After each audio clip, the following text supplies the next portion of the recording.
إن الحمد لله نحمده ونستعينه ونستغفره ونعوذ بالله من شرور أنفسنا ومن سيئات أعمالنا من يهدي الله فلا مضل له ومن يضلل فلا هادي له وأشهد أن لا إله إلا الله وحده لا شريك له وأشهد أن محمدا عبده ورسوله أما بعد فإن أحسن الكلام كلام الله وخير الهدي هدي محمد صلى الله عليه وآله وسلم وشر الأمور محدثاتها وكل محدثة بدعة وكل بدعة ضلالة وكل ضلالة في النار.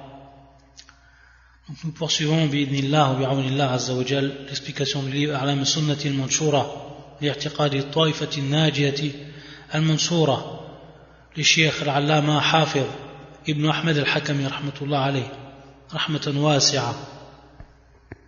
On s'arrêtait à la question numéro 188.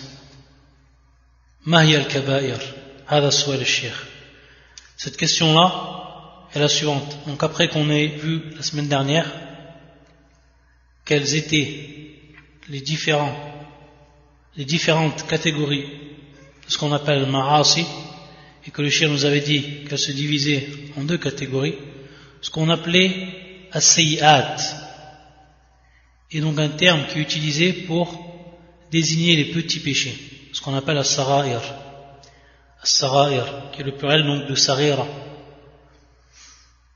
Ça donc, c'est as-sayyi'at, qu'on retrouve dans la plupart des cas pour désigner les petits péchés, que ce soit dans le Coran ou la Sunna. Ensuite, al-kaba'ir, donc celui qui est dit majeur, le grand péché, al-kaba'ir. Kaba'ir, qui est le pluriel de kabira, et que l'on retrouve dans la Sunna comme étant nommé et désigné al-mubiqat. On avait vu ce que ça voulait dire tout cela. Ensuite, le Cheikh, à la question 188, il va nous dire quels sont les grands péchés. Maintenant, il va nous désigner quels sont les grands péchés. Et bien entendu, si on sait ce qu'est les grands péchés, donc automatiquement on saura que tout ce qui rentre pas dans les grands péchés, ça fait partie donc des petits péchés. Donc il nous suffira de connaître la définition, de connaître donc tout ce qui va entrer dans ce qu'on appelle al-kaba'ir. Donc à cette question-là, mahi al-kaba'ir, quels sont les péchés majeurs, quels sont les grands péchés?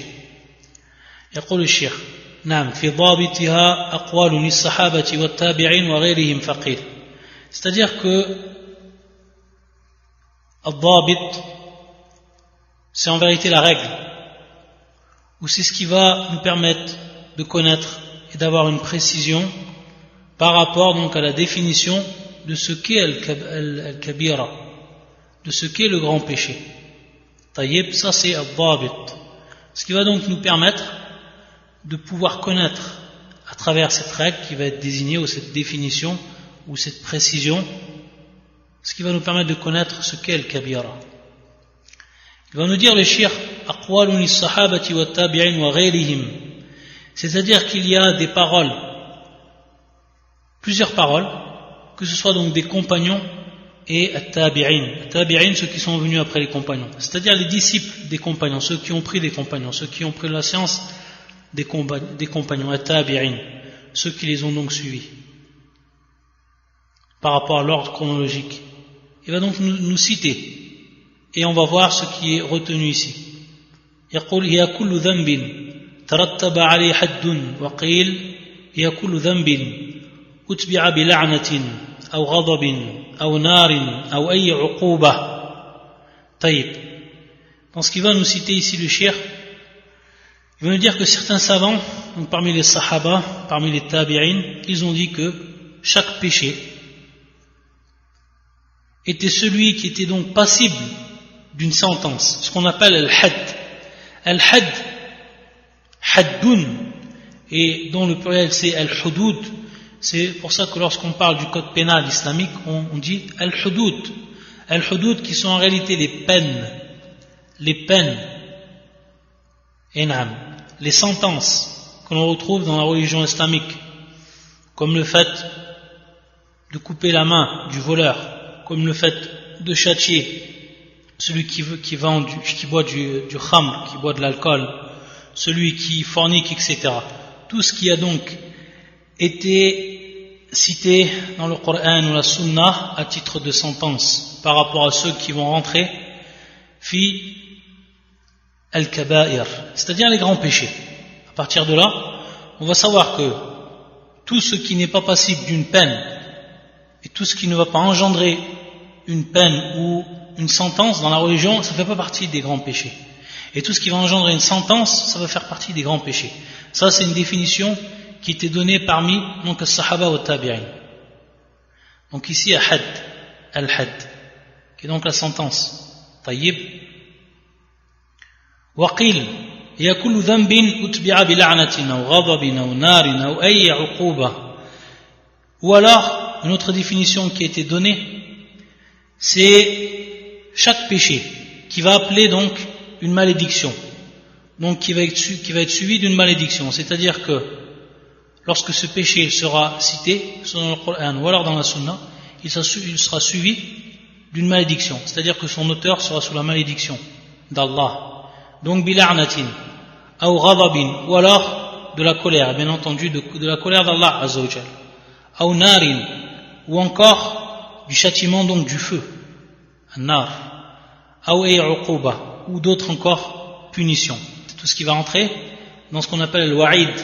Al-wa'id, qui est la menace, et cette menace-là, elle peut se traduire donc bil-ghadab, c'est-à-dire la colère d'Allah, que cela va engendrer la colère d'Allah, que cela va engendrer donc un châtiment du feu, ou alors cela va engendrer la malédiction d'Allah Azza wa Jal sur l'auteur de cet acte-là. Et à partir de là, on va savoir, lorsqu'on va voir les nusus, donc les textes, que ce soit du Coran, de la Sunna, et lorsqu'on va voir que lorsque cet acte il est fait, et que cela engendre une malédiction, ou autre de ce qu'on a cité, alors automatiquement on sait que ça fait partie de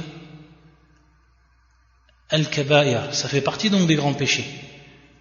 Et tout ce qui n'est pas ainsi, et qui est reconnu comme étant un péché, ça va donc faire partir de quoi? Des péchés qui sont mineurs. Donc c'est ce qui a été donné, et c'est les définitions qu'on retrouve les plus courantes donc qui ont été ensuite repris par les savants de l'islam.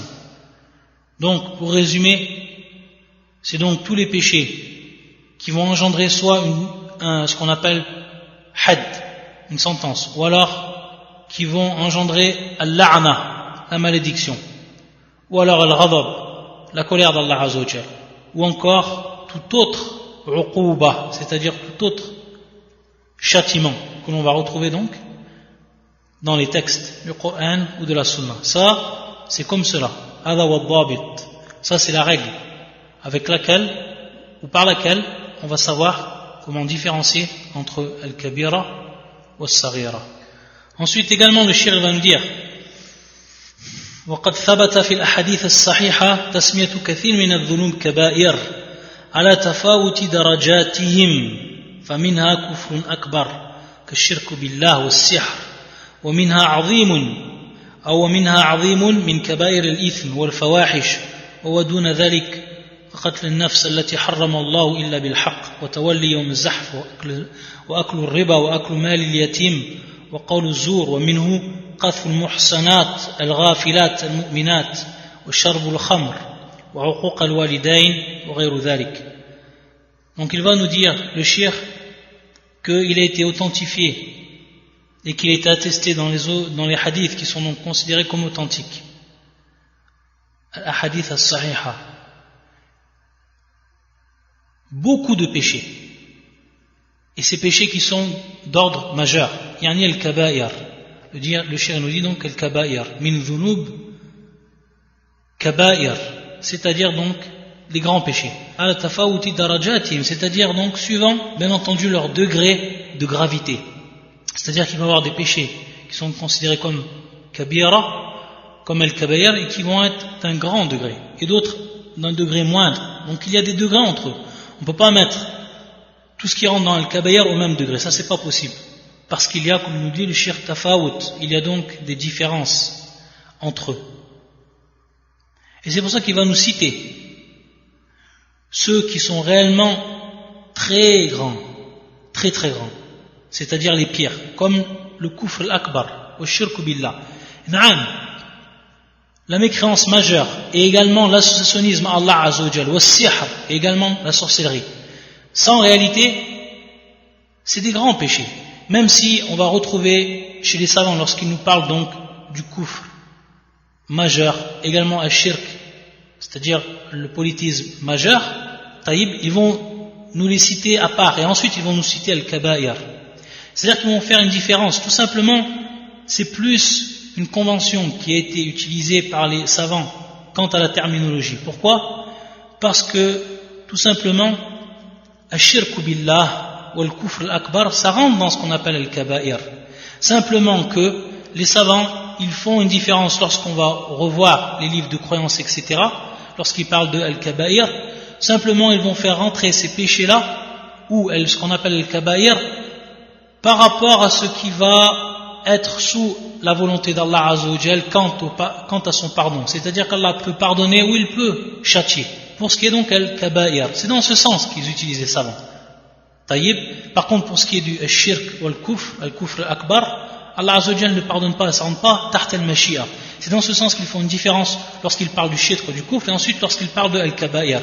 Mais en réalité, quant à son origine et quant à sa nature, ce qui est du shirk ou ce qui est du al-kufr al-akbar, ça rentre également bien entendu fil kaba'ir. C'est pour ça que maintenant on comprend que le shirk, lorsqu'il nous a parlé des al-kaba'ir, il a fait rentrer également al-shirk billah ou al-kufr al-akbar ou également al-sihr.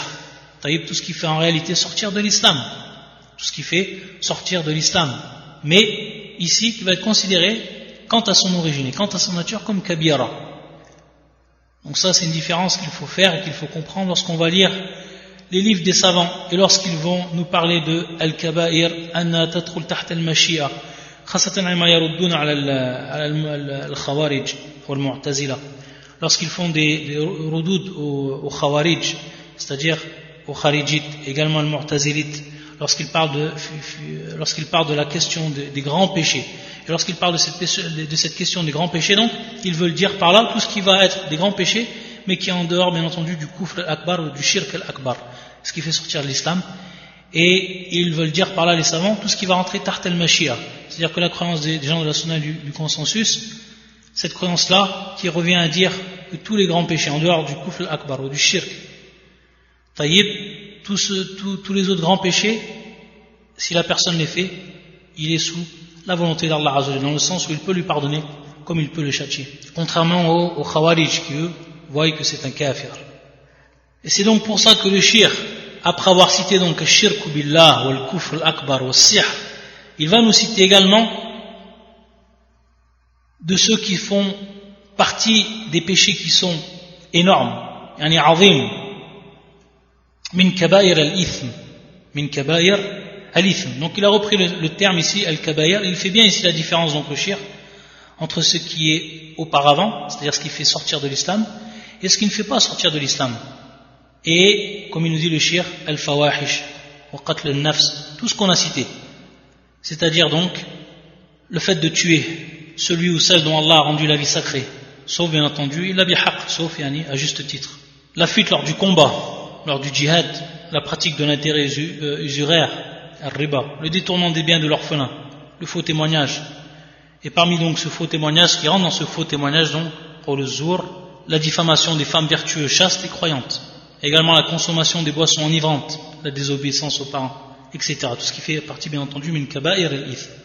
Et bien entendu entre eux il y a des différences et des degrés quant à leur gravité. Ayadan billah.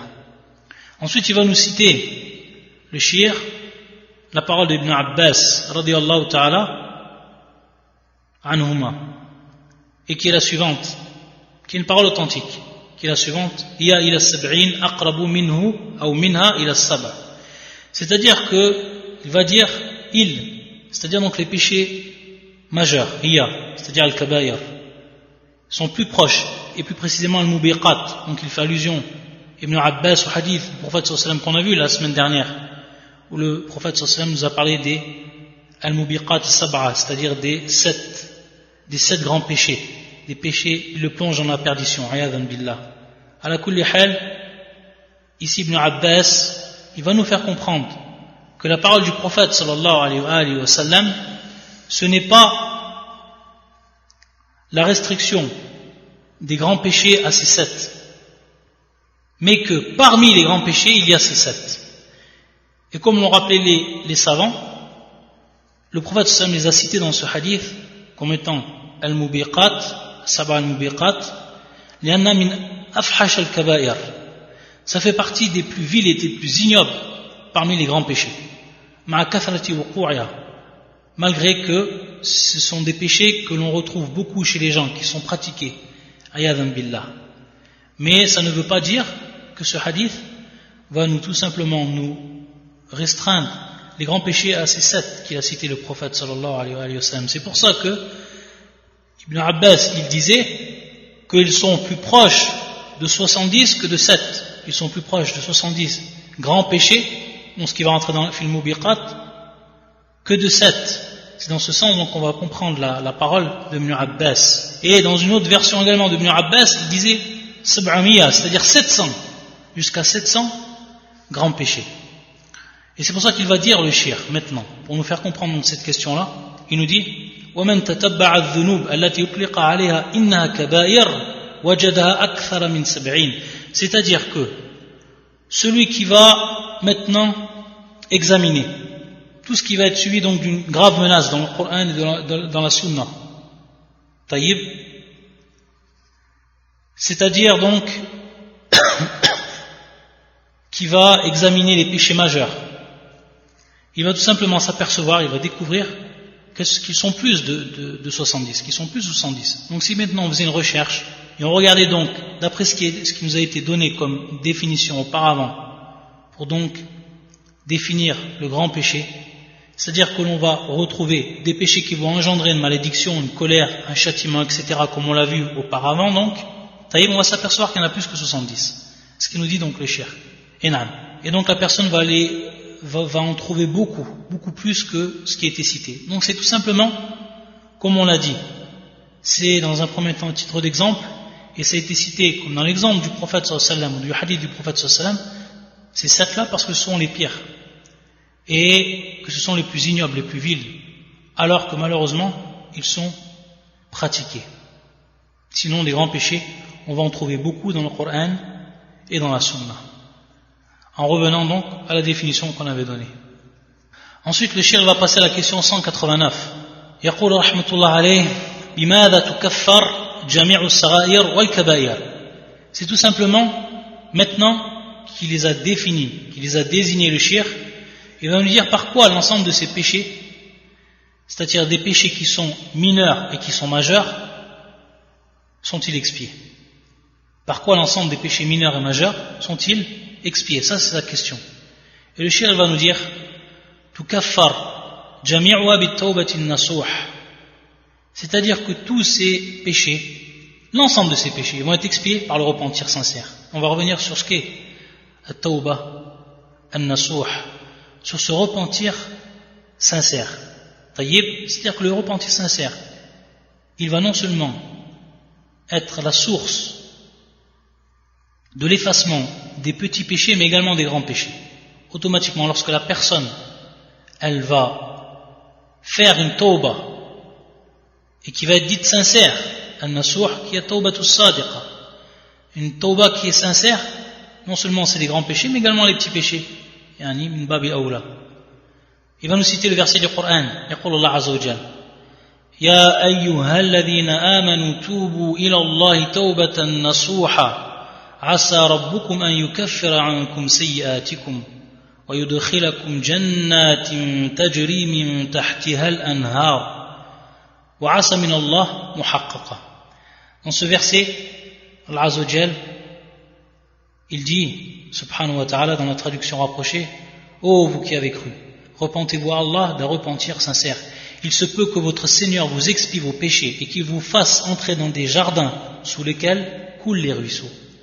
Il va nous dire le shir ici dans fil aya, asa rabbukum an yukaffira ankum. Asa, lorsqu'on l'étudie dans la langue arabe, asa, ça veut dire il se peut que votre Seigneur, ils le traduisent comme ça en plus, il se peut que votre Seigneur vous expie.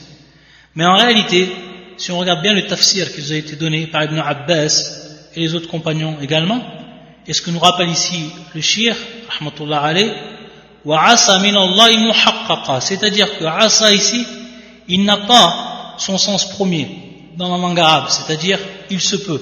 C'est-à-dire si vous faites cet acte-là, si la personne réellement, elle fait le repentir sincère, comme le cite Allah Azza wa Jalla ici, tawbatan nasuha, et qu'elle concrétise ce repentir, et donc en réunissant les conditions que le cheikh va citer plus tard, et bien tout simplement, c'est en réalité une promesse d'Allah Azza wa Jalla, est une chose qui va être sûre. C'est pour ça qu'il dit muhaqqaqa, c'est-à-dire donc que ce terme, lorsqu'il provient d'Allah Azza wa Jalla, est avéré. C'est-à-dire qu'il va s'avérer automatiquement qu'Allah Azza wa Jalla va, et par la suite du verset, donc, vous expiez vos péchés, donc nous expier nos péchés. Donc la personne qui fait cela, si elle fait réellement une tawbatan nasuha, elle peut se dire peut-être qu'Allah Azza wa Jalla ne veut pas me pardonner, peut-être qu'il me pardonnera. Non, Allah Azza wa Jalla pardonnera automatiquement. Et ça on va le retrouver dans les hadiths du prophète sallallahu alayhi wa sallam. On va le retrouver également dans la sunna du prophète sallallahu alayhi wa sallam. Et ça on le citera, Inch'Allah, on va citer un hadith qui concerne donc ce qu'on appelle salat al-tawbah, ou ce qu'ont appelé certains savants la prière de la tawbah, du repentir. Également un autre verset qui va nous citer. وقال تعالى إلا من تاب وآمن وعمل عملا صالحا فأولئك يبدل الله سيئاتهم حسنات. Sauf celui qui se repent, croit et accomplit une bonne œuvre. Cela, Allah changera leurs mauvaises actions en bonnes.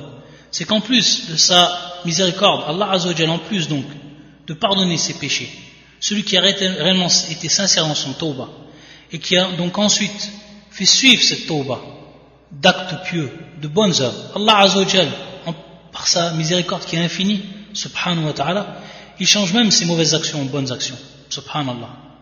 Regardez tout ce que la personne a gagné lorsqu'elle fait cette tawbah, que c'est vraiment elle fausse, que c'est vraiment donc qu'elle va gagner quelque chose qui est immense. Également un autre verset qui concerne la tawbah, وقال تعالى. Donc ça c'est des versets qui sont importants à retenir pour ce qui est de cela et pour ce qui est donc de connaître ce qui va donc dissiper ces grands péchés et les effacer. يقول الله عز وجل والذين إذا فعلوا فاحشة أو ظلموا أنفسهم ذكروا الله فاستغفروا لذنوبهم ومن يغفر الذنوب إلا الله ولم يصروا على ما فعلوا وهم يعلمون أولئك جزاؤهم مغفرة من ربهم وجنات تجري من تحتها الأنهار الآيات وغيرها. Dans ce verset, والذين إذا فعلوا فاحشة أو ظلموا أنفسهم ذكروا الله فاستغفروا لذنوبهم. Et pour ceux qui, lorsqu'ont commis quelques turpitudes ou causé quelques préjudices à leur propre âme, se souviennent d'Allah et demandent pardon pour leurs péchés. Alors à ce moment-là, lorsqu'ils ont fait cet acte-là, ils se souviennent d'Allah Azza wa Jal, bidhikr, ils se rappellent Allah Azza wa Jal dans leur fort intérieur et ils demandent donc pardon pour leurs péchés. Donc ici, fastaghfaru lidhunubihim. Et comme on l'a vu, pour ce qui est de al-istighfar, pour ce qui est de at-tawbah, on avait vu lorsqu'on avait étudié al-wasiyat al-sughra du Cheikh al-Islam Ibn Taymiyyah qui nous avait parlé de cette question-là. Il avait parlé de al-istighfar, il avait parlé également de at-tawbah, et on avait vu les différences qu'il y avait. C'est-à-dire que certains savants, lorsqu'ils parlent de al-istighfar, ils disent qu'ils rentrent également dedans at-tawbah. Donc lorsque l'istighfar est cité, ce terme est cité lui-même, il rentre dedans la tawbah, c'est-à-dire que c'est un synonyme de la tawbah. Par contre, lorsque al-istighfar et la tawbah sont réunis et vont être cités ensemble, alors l'istighfar, il va prendre donc une signification plus restreinte, c'est-à-dire l'istighfar, le fait de demander pardon par la langue, et la tawbah, ce qui va être donc connu de par ses conditions. Par contre, lorsque l'istighfar il est cité seul, dans la plupart des cas, comme le rappellent les savants, il est compris par ce terme-là, at-tawbah, comme également ici dans ce verset. Fastaghfaru lidhunubihim, c'est-à-dire yatubun, c'est-à-dire que ils font tawbah, ils demandent donc pardon pour leurs péchés. Et ensuite, yaqul Allah Azza wa Jal, وَمَا يَغْفِرُ الذُّنُوبَ إِلَّا اللَّهُ وَلَمْ يُصِرُّوا عَلَى مَا فَعَلُوا وَهُمْ يَعْلَمُونَ. Et qui pardonne les péchés sinon Allah, et ne persiste pas sciemment dans le mal qu'ils ont fait. Et non, c'est-à-dire que, bien entendu, ils ne persistent pas. C'est pas ils demandent pardon, ensuite ils persistent dans le mal qu'ils font. pour que cela soit accepté. Là, comme on verra, ça fait bien entendu partie des conditions de tawbah, al-iqla', comme on verra. أولئك جزاؤهم مغفرة من ربهم وجنات تجري من تحتها الأنهار. Ceux-là auront pour récompense le pardon de leur Seigneur, ainsi que des jardins sous lesquels coulent les ruisseaux. Il va nous citer un hadith du prophète sallallahu alayhi wa sallam. وقال النبي صلى الله عليه وسلم نعم التوبة تجب ما قبلها التوبة تجب ما قبلها. Donc cette parole c'est la suivante: le repentir efface ce qui a été commis avant lui. Le repentir efface ce qui a été commis avant lui. Donc on va comprendre ici que le repentir à tawbah, ça va effacer tout ce qui a précédé. Et on verra donc les conditions de tawbah. Et bien entendu ce hadith là, certains savants comme l'imam Al-Albani rahmatullah alayh ont dit qu'il n'est pas en réalité présent dans les livres de référence, mais le sens a été rapporté par Imam Muslim dans son authentique, min hadith Amr ibn al-As radiyallahu ta'ala anhu. Donc dans ce sens il était rapporté. Par contre de cette love, de cette même de ces mêmes paroles, de ces mêmes paroles utilisées, cela n'a pas été rapporté dans les livres de référence. At-tawbatu tajubu ma qablaha, mais le sens est authentique. وقال صلى الله عليه وسلم, également il va nous rapporter ce hadith qui est également un hadith de référence lorsqu'on parle de la tawbah. يقول النبي صلى الله عليه وسلم, qui lui est rapporté par l'imam al-Bukhari et l'imam Muslim, يقول الله أفرح بتوبة عبدي من رجل نزل منزلا وبه مهلكة ومعه راحلته عليها طعام وشراب فوضع رأسه فنام نومة فاستيقظ وقد ذهبت راحلته حتى إذا اشتد عليه الحر والعطش أو ما شاء الله قال أرجع إلى مكاني فرجع فنام نومة ثم رفع رأسه فإذا راحلته عنده. Allah est certes plus joyeux du repentir de son serviteur qu'un homme qui se rend à un endroit périlleux avec sa monture portant sa nourriture et sa boisson. Dans des versions, il se trouve en plein désert. Puis il pose sa tête et plonge dans un sommeil. Ensuite il se réveille alors que sa monture est partie. Lorsqu'il devient fort éprouvé par la chaleur et la soif ou ce qu'Allah a voulu, tout ce qu'il va subir, il se dit je retourne à ma place. Il retourne alors et dort, puis il lève sa tête et voilà que sa monture se trouve près de lui. Donc regardez cette personne qui se croyait perdue, qui se croyait fil halak, et qui à ce moment-là, il va retrouver sa monture. Quelle va être sa joie? Comment va être sa joie? Allah Azza wa Jalla, il est encore plus joyeux du repentir de son serviteur. Regardez donc le tawbah et le bienfait de cette tawbah. Le Cheikh va nous dire ensuite à la question numéro 190, rahmatullah alayh, ma hiya tawbatun nasuh. Donc il va nous demander quelle est cette tawbah, celle qu'on appelle an-nasuh. Il va nous dire hiya as-sadiqa, c'est en réalité celle qui est véridique, celle qui est sincère, le véritable repentir, celui qui vient du cœur et qui est sincère, et dont la personne va donc rassembler les trois choses qu'il va nous citer le cheikh. Il va nous dire donc hiya as-sadiqatu allati ijtama'a fiha thalathatu ashya' بالإقلاع عن ذنب والندم على ارتكابه والعزم على أن لا يعود أبدا وإن كان فيه مظلمة لمسلم تحللها منه إن أمكن. Il va nous dire donc le cheikh que c'est celle qui est sincère. Elle va ici regrouper trois conditions. Il faut qu'il y ait ces trois conditions. Si une de ces conditions n'est pas présente, jamais elle sera acceptée cette tawbah. Et ça ne rentrera pas donc dans les versets qu'on a vus auparavant. Et dans le verset qui nous cite at-tawbatun nasuha. Il va nous dire bil iqla'. Al-iqla'u, qui vient donc du verbe aqla'a yuqli'. Iqla'an, c'est en réalité at-tark. C'est tout simplement le fait de délaisser. Le fait de délaisser une chose. Ça c'est al-iqla', at-tark. Délaisser quoi? Le péché. Ça c'est la première condition. Donc il faut qu'elle délaisse fil hal au présent ce péché-là. Donc on voit ici qu'il va rentrer le premier temps qui est le présent. On va voir que les trois temps, que ce soit le présent, que ce soit le passé, que ce soit le futur, ils vont rentrer en compte, ils vont jouer un rôle dans ce qui est de at-tawbah. Ici on est dans le présent. Donc dans le présent la personne c'est terminé. Si elle veut faire tawbah, elle est obligée de délaisser cet acte-là. Et ensuite ici on va aller dans le passé. on va aller dans le passé, c'est-à-dire an-nadamu ala irtikabihi, an-nadam, ce qu'on appelle donc le fait de regretter. C'est donc un regret. C'est donc un regret, un nadam qui est le regret, naam. Donc tout simplement la personne, elle va regretter ce péché-là. Ça c'est dans son cœur, ça min a'mal al-qulub. Ça fait partie des actes du cœur. Elle va en réalité, dans son cœur, regretter ce qu'elle a fait comme péché. Donc ça revient au passé, car le péché il a été fait. On revient donc au passé.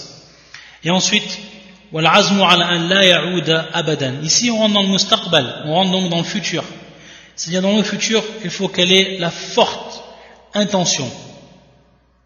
Al-azm, ou al-azima, c'est-à-dire la forte intention, une volonté, comme on dit, de faire, qu'elle ne revienne pas à ce péché-là. Qu'elle ne revienne pas à ce péché-là. Si elle dit je fais tawbah et elle prend ou elle fait l'asbab, les causes pour cette tawbah, puis en réalité dans le fond de son cœur elle a l'intention de retourner à ce péché-là, jamais ça sera considéré comme une tawbah et jamais ça sera accepté comme tel, car les conditions ici ne sont pas requises, et plus précisément celle-là, la dernière, al-azmu an la ya'uda abadan, c'est-à-dire qu'il ne revienne pas, qu'il ait la forte intention, la volonté sincère de ne pas revenir à ce péché. Ici une quatrième condition, mais ça elle est, comme on dit, suivant certains cas, c'est lorsque la personne elle a fait un préjudice à une autre personne. Taïb, par exemple le fait qu'elle a volé un bien ou autre, elle doit ici donc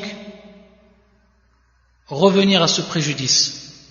Elle doit revenir à ce préjudice. Elle doit s'en libérer.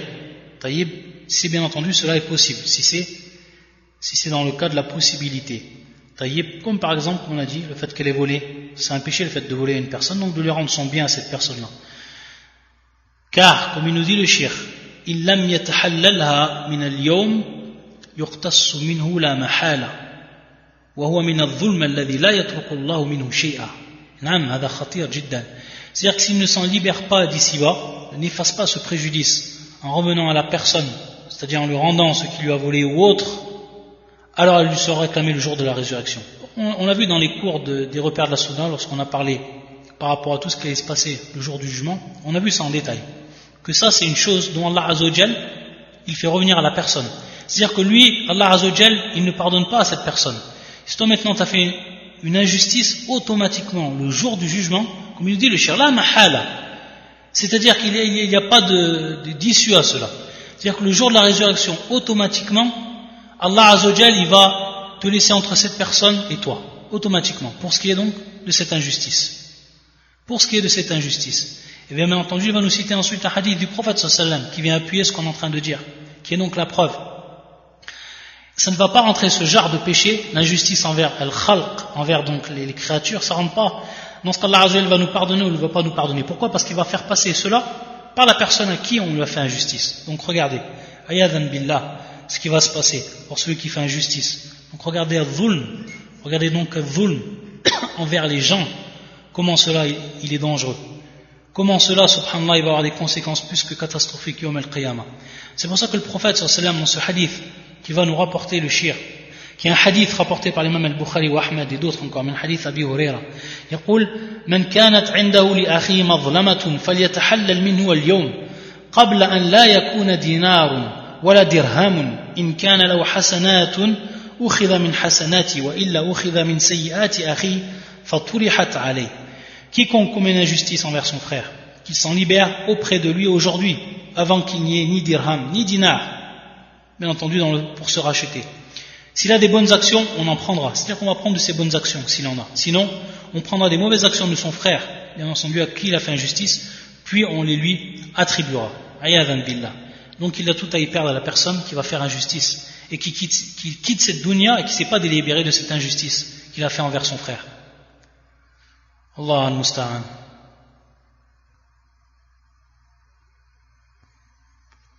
Pour ce qui est de Tawbah, donc ici il s'arrête ce que le shir nous a cité à propos de Tawbah.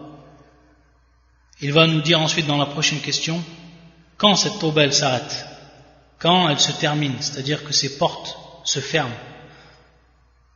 On rappelle ici un hadith du prophète sallallahu alayhi wa sallam, de ce hadith-là, qui en réalité est un hadith authentique, qui se trouve auprès de l'imam Ahmed dans son musnad,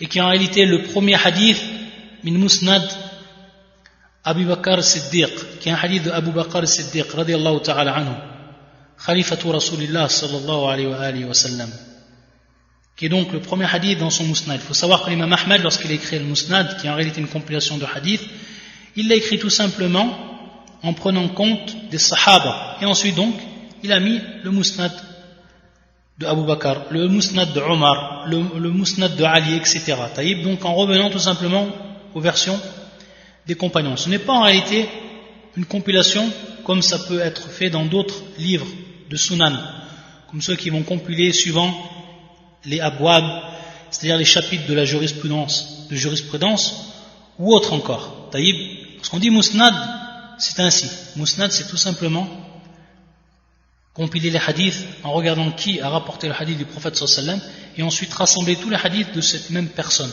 en l'occurrence bien entendu le sahab. Personne ne rapporte le hadith sallallahu alayhi wa sallam sinon le sahab. Taïb, et c'est ensuite donc qu'on va retrouver et qu'on va appeler donc cela al-musnad, comme al-musnad de l'imam Ahmed ou al-masanid al-ukhra, et les autres musnad également qui ont été écrits par les gens de science. Ce hadith, c'est le premier hadith qui se trouve dans le musnad de Abu Bakr Siddiq, et qui le rapporte de lui Ali, radiyallahu ta'ala anhu, qui rapporte donc ce hadith de Abu Bakr, c'est Ali, radiyallahu ta'ala anhu, qui est le premier hadith se trouvant dans le musnad de Abu Bakr Siddiq.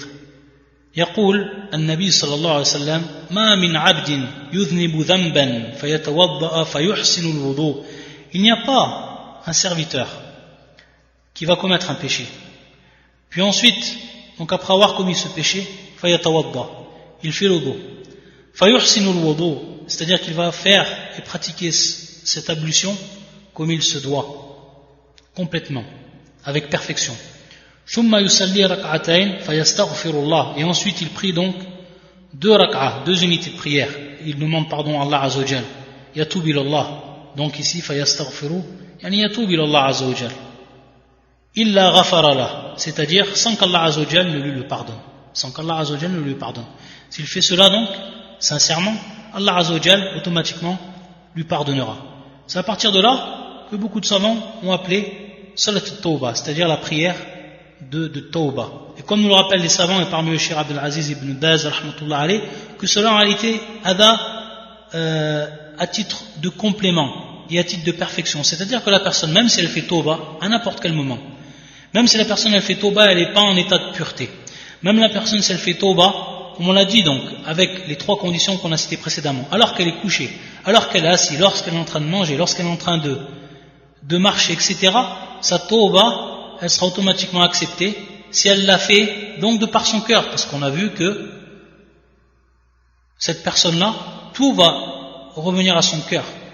Même al-iqla', même le fait donc de se débarrasser du péché et d'arrêter le péché, ça va revenir donc en un acte du cœur dès le départ. Taïb, donc cette personne-là, à n'importe quel moment, si elle le fait, et si les conditions sont réunies, Allah Azza wa Jalla il accepte. Comme on voit ici, donc on comprend ici également dans ce hadith ce qui a été cité par les savants parmi les sahaba et d'autres lorsqu'ils ont rappelé ce que voulait dire le terme asa, comme on l'a vu dans le verset. Donc on voit bien ici que le prophète sallam yajzim, c'est-à-dire il dit illa ghafar Allah, sans qu'Allah Azza wa Jal lui pardonne, c'est-à-dire que automatiquement il lui pardonnera pour la personne qui a fait cet acte-là. Tayyib. Donc le fait de faire le wudu, le fait de se purifier, le fait de prier donc pour qu'on fasse cette tawbah, ça c'est à titre de complément et c'est en réalité plus parfait. Hada wa al-akmal, huwa al-akmal, c'est ce qui est le plus parfait. Naam. Et pour ce qui est de asbab at-tawbah, pour la personne qui veut vraiment prendre les causes et se donner donc les moyens de faire une tawbah qui va être sincère, alors qu'elle multiplie dua et su'al, al-asila, qu'elle demande donc à Allah Azza wa Jal, que ce soit en ses sujoud, que ce soit à la fin de la nuit, que ce soit au milieu de la nuit, que ce soit entre l'adhan ou l'iqama, elle fait beaucoup de dua à Allah Azza wa Jal, liwaffiqahu lit-tawbah, c'est-à-dire qu'il lui donne son accord pour cette tawbah. et qui lui facilite cette tawbah. Également qira'atul Qur'an, qui lisent beaucoup le Qur'an, qui se rappellent donc et qui lisent beaucoup les versets qui sont en rapport avec al-wa'id, avec les menaces de ceux qui tombent dans les péchés, mais également avec les versets qui nous informent qu'Allah Azza wa Jalla ouvre ses portes de la miséricorde pour ceux qui se repentent. Et également qu'il écoute beaucoup les cours de science. Et également qu'il fréquente les gens qui sont pieux. Qu'il fréquente, s'il est possible, les savants, les gens de science. Tout ça, c'est des asbab de tawbah. Tout ça, c'est des causes qui vont l'aider donc à accomplir cette tawbah comme il se doit. Une question ici qui va se poser, c'est que lorsque la personne elle va faire une tawbah sincère, mais qu'ensuite, après avoir fait la tawbah sincère, et donc dans la tawbah qui est sincère, c'est qu'elle a eu l'intention de ne jamais retourner au péché. Et ensuite, elle refait ce péché. Qu'est-ce qui se passe à ce moment-là? Tout simplement, il se passe que ce qui a précédé, après la première tawbah, a été effacé. Ça ne revient pas. C'est-à-dire que la première tawbah, elle a été acceptée. Mais qu'ensuite, il est retombé dans le péché. Ce qui va compter, c'est uniquement le péché qu'il a refait après le premier repentir. Taïeb, c'est ensuite il se repent encore une autre fois. Et sincèrement, vraiment sincèrement, il ne veut pas revenir à ce péché. Mais plus tard, après avoir fait cette deuxième tauba, il retombe encore dans ce péché. Il faut savoir que sa deuxième tauba et la première tauba, elles ont été acceptées. Ce qui était auparavant, ils ont été effacés. Mais il devra encore refaire une tauba, et ainsi de suite. Taïb. Mais bien entendu, cela revient à la sincérité de la personne. Également une question qui vient ici, pour ce qui est de tauba. Il se peut que la personne fasse plusieurs péchés. Il se peut que la personne ait plusieurs péchés. Mais qu'elle veut faire, dans un premier temps, une tauba par rapport à un péché bien précis. Et donc, de par sa niya, elle fait la tauba par rapport à ce péché. Alors, uniquement, si elle est acceptée, et si elle est valide cette tauba, ce sera donc ce péché, cette nature donc du péché qui sera effacée. Les autres, non. Par contre, si la personne, elle fait une tauba qui est générale pour tous ses péchés, qu'elle ne veut plus y revenir, alors c'est tous les péchés. Si cela est valide, comme étant donc une tauba acceptée, le repentir qui a requis donc les conditions demandées, alors ici tous les péchés, Inch'Allah ta'ala, ils seront effacés.